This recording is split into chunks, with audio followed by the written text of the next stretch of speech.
তারপর দেব আমি ধনে গুঁড়ো আর মিট মশলা।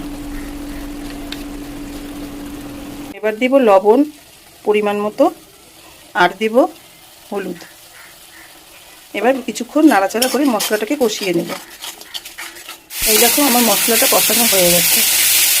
সামান্য একটু চিনি দিয়ে দেব, দিয়ে নাড়াচাড়া করে এবার আমি এই ডালটা দিয়ে দেবো, চানা ডালটা। দেখো কিছুক্ষণ নাড়াচাড়া করে সামান্য একটু জল দিয়ে দেবো এর মধ্যে। নামানোর আগে সামান্য বাটার দিয়ে আমি এটা নামিয়ে নেব। আর ওদিকে দেখো আমি রুটিও বসিয়ে দিয়েছি।